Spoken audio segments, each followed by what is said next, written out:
جی ناظرین، میں نے کہا تھا میرے ساتھ مہمان ہیں محمد حنیف. جو لوگ بی بی سی سے واقف ہیں وہ ان کے نام سے یقیناً واقف ہوں گے. bbcurdu.com اور B B C Urdu service کے تجزیہ کار، اور جو بی بی سی کے حوالے سے نہیں جانتے وہ یقیناً انہیں بطور ناول نگار جانتے ہوں گے. خصوصاً ضیاء دور کے پاکستان کے پس منظر میں ان کا novel a case of exploding mango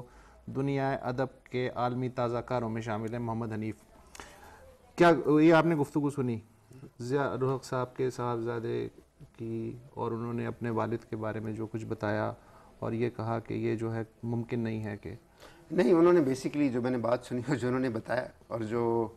بڑی اچھی بات ہے، وہ ہمیشہ یہی بات کرتے ہیں چونکہ وہ ایک سیاستدان ہے کہ ان کا نام جو ہے وہ تو 5 سال کے لیے صدر بنے تھے. جو نام ہٹایا جا رہا ہے وہ تو اسی وقت ہٹا دیا جانا چاہیے تھا. جی جو سوال ہے وہ یہ ہے کہ اگر 70% جیسا کہ آپ نے کہا اور انہوں نے بھی ایگری کیا کہ جو ہمارے موجودہ سیاستدان ہیں وہ ان کی نرسری سے پل کے آئے ہیں، تو وہ اس کا دفاع کیوں نہیں کر رہے؟ کسی نے سوائے اعجاز الحق صاحب کے اور سوائے آپ کے سوال کے کہ یہ نام کیوں ہٹایا جا رہا ہے، میں نے نہ کسی اخبار میں، نہ کسی ٹی وی پہ، نہ کسی سیاستدان کی زبان سے، ان کے بہت سارے لے پالک ہیں پاکستان میں، لیکن کسی نے اس بات پہ اعتراض نہیں کیا سوائے ان کے بیٹے نے. اور اب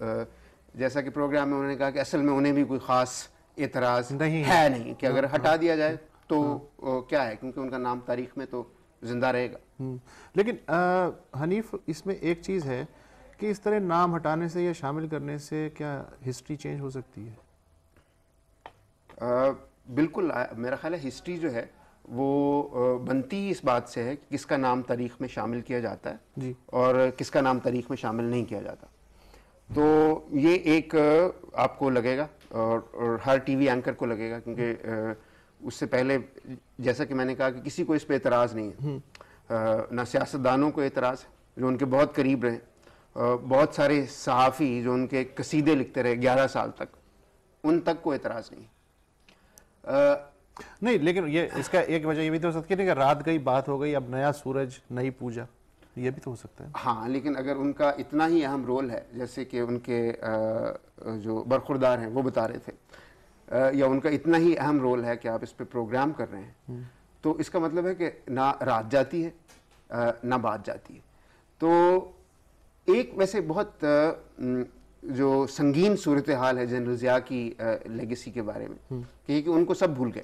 جب 17 اگست آتی ہے تو کوئی جو ہے عرس نہیں ہوتا ان کے اس پہ،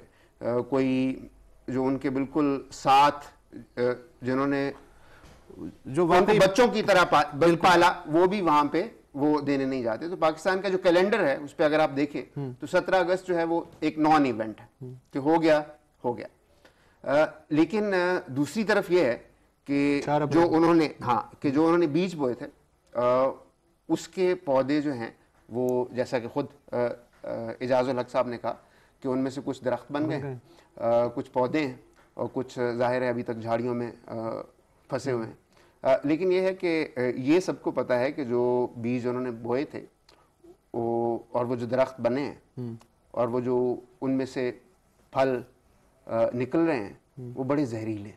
ہم لوگ روز ان کو چکھتے ہیں، کاٹتے ہیں. جو پروگرام کا اگلا حصہ ہے اس میں